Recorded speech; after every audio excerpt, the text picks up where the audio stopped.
Introductions this morning for you. First of all, we want to introduce to you a new church members into our family, Mr. and Mrs. Peruliak, Dennis and Lois, and Sarah and Julie. So you all know them, and you can shake hands with them afterwards, like that, and welcome them into our fellowship.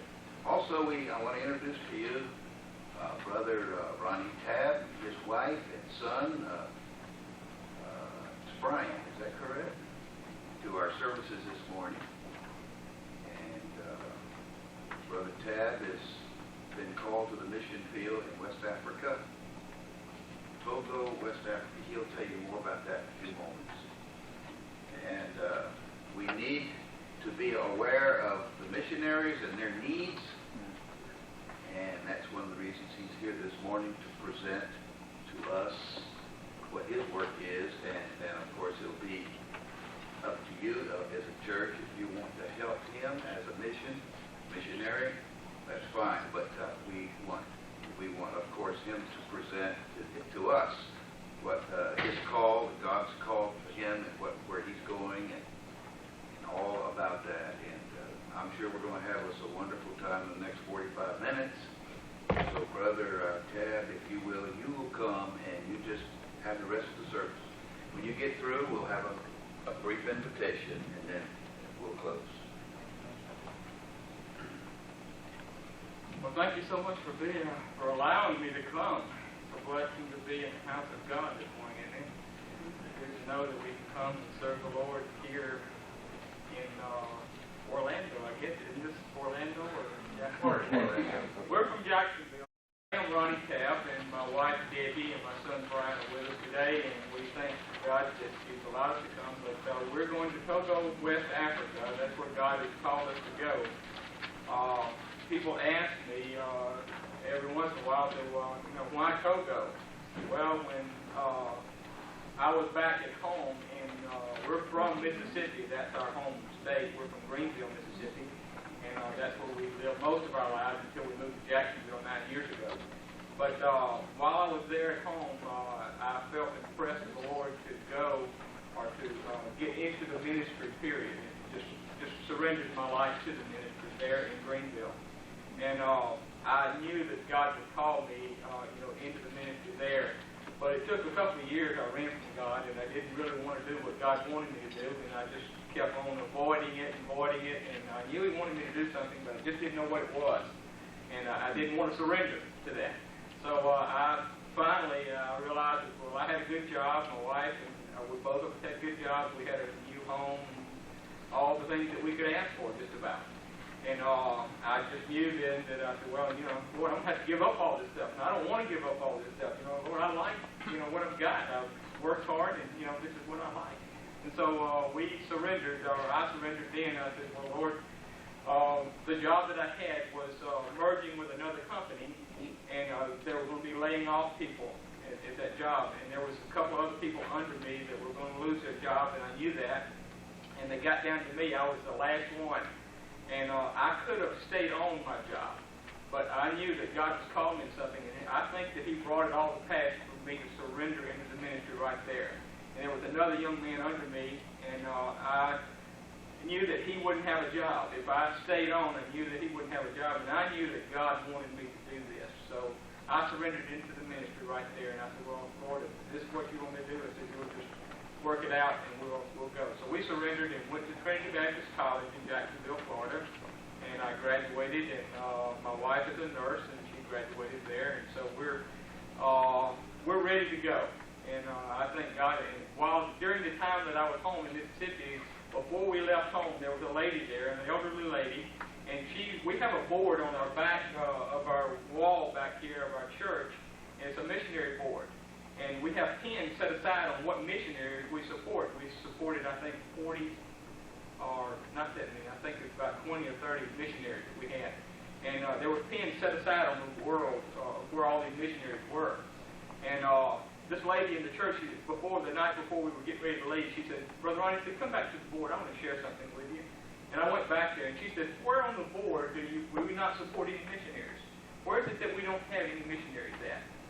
And I began to think, I said, this lady's going to pray that I go somewhere. And so I began to look at the board, and there was only two places that I could see where we didn't support missionaries, or where no missionaries were at, according to that we supported. And one of them was Africa, and one of them was Bahamas. So I said, I'll get wise with this. I said, Bahamas, yeah, that's where I need to go. And she said, no, Brother Ronnie, she said, where is it else that we have no missionaries? And she just kind of broke my heart. And she said, I said, Miss Sims, please don't pray that I go to Africa. I said, there's snakes there, there's alligators, there's all kinds of wild animals, and there's there's please don't pray that I go there. She said, I'm going to pray you go to Africa. And I never forgot that while I was going to school. And while I was in school, there was missionaries that came to our church, Trinity Baptist Church. It's a pretty good-sized church. We had missionaries that come all the time, speakers, main speakers and stuff. And they began to talk. Every time I would turn around, they'd talk about Africa for some reason. I don't know why. But they'd just bring out Africa everywhere just everywhere. And so this one missionary came, and he spoke about Africa one part again. And the next morning, I got out on my back porch there, and I was sitting there talking to the Lord as early in the morning. And I was talking to him, and all of a sudden it just got peace about it. And I said, well, God, this is where you want to go, to Africa. I thought before I was just going to be a teen youth worker or something. That's what I wanted to do in a sense. But I didn't think about missionaries that much. But then all this stuff came to pass. And I surrendered right there on the porch and came back inside. My wife was sitting there, and I told her, I said, well, we're going to Africa as missionaries. One thing about it, I thank God as a missionary that my wife has been behind me 110%. She's been a blessing. And she supported me every time I made a decision about stuff like that. She supported me. And I thank God for that. But I knew at then that this is settled, that this is where God has called us to go. So we surrendered then. I surrendered then. I said, well, we're going to go to Africa. And I met up with a missionary friend that was there in Jacksonville, Randy Alderman, and he's been over there. This is his second term over there. But while he was there in the States home on furlough, we got a chance to really talk to him, and I picked his brain, and just really tried to find everything I could find out about Togo. And he went back there, and then I realized, I said, well, I need to make a trip over there. I need to find out what, where an area is in Africa that I need to go. And the only one that opened up the doors, there were several people that I knew of down in Zaire and Kenya and places like that, but the only door that really opened up was Togo. And this missionary that had come, and I knew him, and he said, Brother Ronnie, won't you come over here and spend a week with me? Won't you come, spend a couple of weeks with me over here? I said, brother, that sounds good. So I made the arrangements and everything, and this last September, I got everything ready, and I went over there, and I visited with him, and I stayed with him for the 2 weeks, and it was such a blessing. I mean, he showed me from the very bottom of Togo all the way to the very top. We drove. He has an airplane. He's a pilot, and he flew me around, and I got to see it from above, and I got to see it from below. And I thank God for that trip, and it just opened my heart. And while I was there, I met a little boy in one village there, and I can share on and on with you about Togo, and I'm going to show you the slides in just a minute. But we met a little boy there, and you'll see him in the slide. There'll be two little boys standing there. And I went into the village, and some of the places there in Togo, they've never seen a white man before. If they'd seen him, it might have been just once or twice. That's it. And so this little boy was sitting there walking along with me, and he grabbed a hold of my finger. And we walked for about 30 minutes to 45 minutes around the villages, and he was showing us around. And that little boy never let go of my finger. I couldn't prize him with it. I mean, he was held on. And he just walked with me the whole time. He just wanted to be with me. And I didn't know his language. I couldn't speak to him. I couldn't talk to him anyway. But just every once in a while, he'd just be looking up and just smiling at me, And God just broke my heart. I said, this is it. Togo's it. This is where I got to come. And so I surrendered then. And that night, I'm sorry, I get to thinking about Togo. I want to go. I wish we didn't have people with support. I I wish I didn't have to go out on education. But by faith, I've got to do that, and I've got to get the support I need to get us there. And I'm looking forward to going. But this little boy touched my heart, and I realized then, I said, well, this is where I got to go. I got to go to Togo. And so now I'm on education. We started in December, and we started going to different churches and trying to get support that we need to go. And we're up a little bit, but we still have a long ways to go. And I appreciate your prayers for us, and that, if it's a possibility, I appreciate you could take us on for support to get us there. Matthew chapter 9 and verse 35, it says, And Jesus went about all the cities and villages, teaching in their synagogues and preaching the gospel of the kingdom and healing every sickness and every disease among the people. But when he saw the multitudes, he was moved with compassion on them, because they fainted and were scattered abroad as sheep having no shepherd. Then said he unto his disciples, The harvest truly is plenteous, but the laborers are few. Pray ye therefore the Lord of the harvest, that he will send forth laborers into his harvest. That's our desire, is to get to Togo, West Africa, to serve him there. We want to do what God calls us to do, and we know this without a shadow of a doubt. I have no doubts about it, but I know God wants us to go to Togo, so that is where we're going to. Brian, if you'll come up and set the slide screen up. I'll show some slides for you, and I appreciate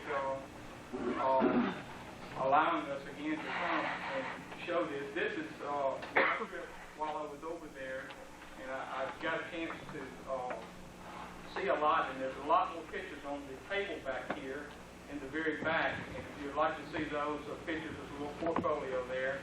Also on the back table is our prayer cards. I'd appreciate if you could take one of those prayer cards and put them up in your favorite place. Some people like to go in and out of the refrigerator a lot, and just put it in front of your refrigerator door there, and it'll be reminded of a missionary that's going to Togo, West Africa. And I do appreciate your prayers. We'll go ahead and show the slides. I'll start the sound back here.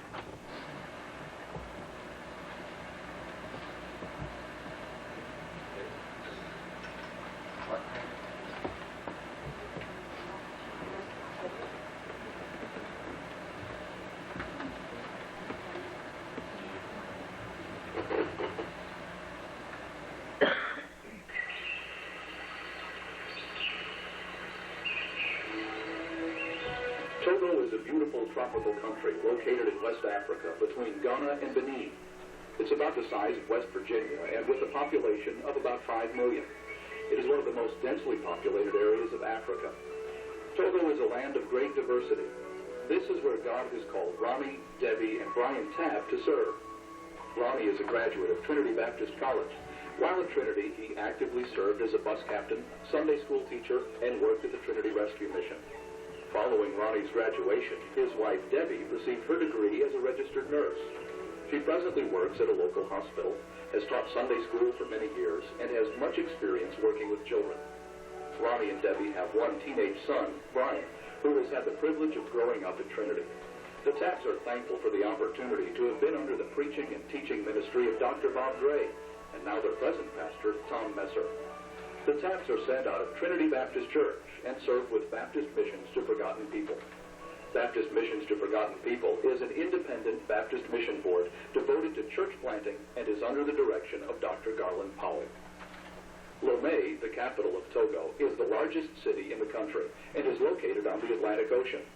Lomé's population is 700,000 and presently has only one independent Baptist missionary work. Living in the city of Lomé affords one the opportunity of electricity, though unreliable, and running water that reaches within several hundred yards of most homes. Lomé is the economic as well as political center of the country. Although Togo is run by a military leadership, freedom does exist.